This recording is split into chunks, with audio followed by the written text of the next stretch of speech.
Hi guys, Steve here. Today we're going to show you how to install a smart oil gauge on a standard steel 275 gallon oil tank. So number one, most important rule, before you even get started, you want to configure this to Wi-Fi first. So use the quick start guide that came in the box, connect it to Wi-Fi. We'll show you how to do that in a separate video. Once you've connected it to Wi-Fi, then it's time to come down to the tank and install the smart oil gauge. So tools required. Pipe dope. So this is a thread sealant. It's a non-permanent sealant that you want to put on these threads to create a good seal with the oil tank. Comes in a couple varieties. Sometimes you can paste it on with something like this. You want to make sure that you do not use Teflon tape. So that white tape that everyone has in a drawer in their house, that's not good for oil tanks because it tends to break down over time and can end up getting sucked into your oil filter, into your oil lines, etc. You also want to use a pipe wrench. This is a pipe wrench. There are some other YouTube videos out there that show somebody not using a pipe wrench. This is not a pipe wrench. You want to get a pipe wrench. This is really important because these are made for pipe nipples, pipe fittings like this. They're designed to tighten these types of devices into oil tanks. Last thing, you'll just want a rag, and this is important because you don't want little bits of dust falling to the oil tank when you open up the plug. So now you got your tools ready. Real quick, tutorial of what an oil tank consists of. So this is the most common type of oil tank. It's a steel 275 gallon tank. If you're wondering if you have a 275 or a 330, they pretty much look identical to one another. The 275 measures about 5 feet, the 330 is about 6 feet. Over here you've got your fill line. It's where the oil comes into the tank. Right here we've got the vent line. So as the oil is coming into the tank, the air is escaping through the vent line to the outside of the house. Right here at the bottom of the vent line is a vent alarm, also known as a whistle. Picture a 6-inch little device that hangs down in the tank. As the air is escaping the tank, it's making a sound through that whistle. This tells the driver outside that that tank's not full yet. Because as the oil level rises, at some point the oil touches that whistle, it muffles the sound, and the driver knows to stop pumping oil. In your next open, you have your float gauge.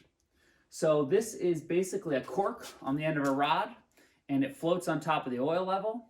And as it does that, you see the disc inside of this move up and down.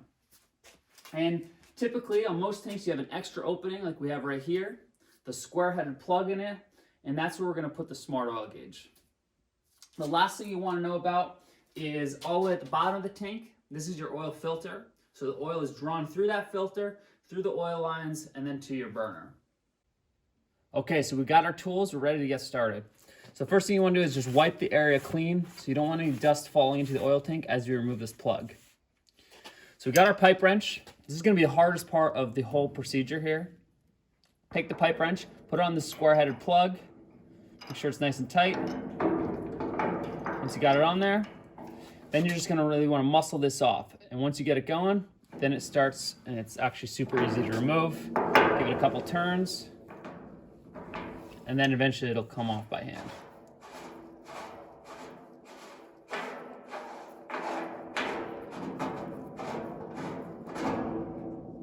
Cool. So we got it out. Just make sure there's nothing falling in the tank there. And you're ready to go. So now we got the plug removed. And what you'll see here is that this is a 2-inch fitting. The smart oil gauge fits perfectly into this opening.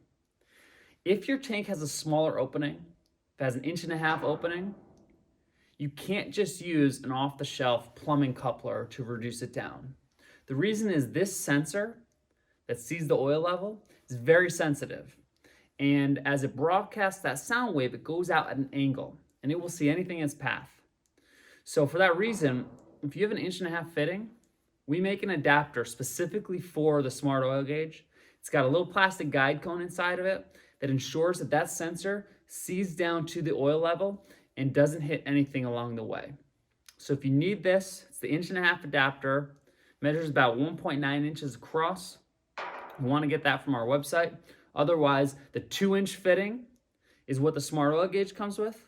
Measures about 2 3/8 inches across, and that will fit into most standard oil tanks. Cool, so we got the plug removed. The next step is to apply some pipe dope to the threads of the smart oil gauge. As you'll see here, you want one sort of continuous layer. You don't need a ton of pipe dope. Really what you're doing here is you're just filling in the gaps to create a good seal between the smart oil gauge and the oil tank. So you want to apply the pipe dope to the male threads of the smart oil gauge. You don't want to try to get it in the female threads in the tank. And one thing you want to be really careful of is you don't want to get any pipe dope down around the sensor.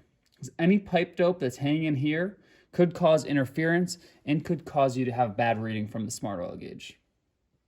All right, so now we got the pipe dope on the smart oil gauge. The next step is to hand tighten the smart oil gauge. You just want to get it started. And so you put it on here and you just start tightening it. And you really want to make sure that you're not, if it's tight at all like that and you can't get it going, just back it out and try again. So you want it to go in nice and tight like this, nice and easily. This makes sure that it's not cross-threaded.